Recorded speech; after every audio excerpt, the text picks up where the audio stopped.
Nicholas Galitzine knows the true meaning of suffering for his art. The actor, who stars as George Villiers on Mary and George, broke his ankle early on in filming and had to shoot some of the show's more complex dance and fight sequences with his injured leg. The series, which hit stars on Friday, tells the story of George and his rise to power in the court of King James I of England, Tony Curran. With the plotting and scheming of his mother, Mary, Julianne Moore, he insinuates himself into the king's company, eventually becoming his lover and ascending to a dukedom. It's a steamy, dark look at history complete with all the beautiful costumes that generally accompany a period drama. But it turns out those costumes can be dangerous. There were these heeled shoes that you see characters wearing a lot, Galitzine explains of his mishap. These stately homes have very slippery floors. While filming the scene in the first episode where I run and tackle this serving boy, my ankle slipped and twisted, a full 90 degrees inward. I fractured my ankle and had to continue doing stunts the next couple days and then was dancing on it. Because the accident happened near the start of the shoot, Galitzine had no choice but to work with it, often wearing riding boots as the character to conceal a splint.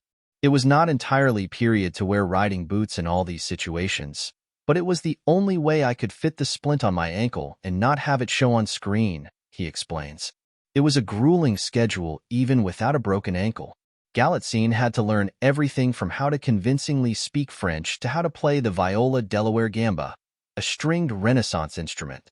And he also had to learn to dance, as it was George's dancing and performances at court that first caught the king's eye. I was basically on set every single day of this 6-month shoot, Galitzine says. Learning the dancing I had to do with a broken ankle. I was literally filming a dance sequence like 3 days after I broke my ankle, which is really difficult considering I'm actually not a dancer by trade either. The actor reveals that he injured more than his ankle while filming Mary and George. The same day that I broke my ankle, one of my co-stars, in trying to hold me down, slammed my head into a table.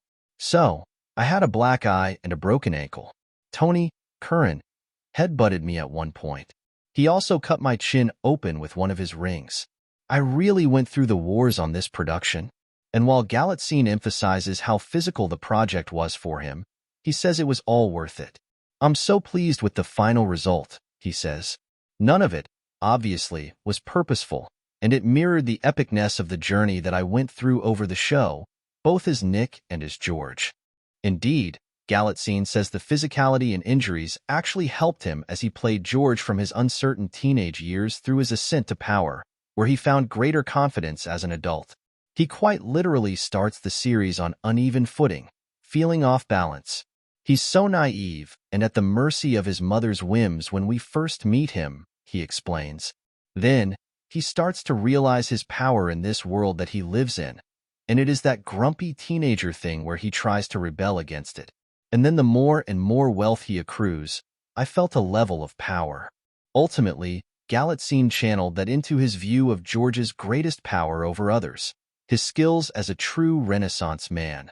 He knew how to play instruments, how to speak another language, to ride, to hunt, to dance, he reflects. That's someone that a lot of people would want to be around.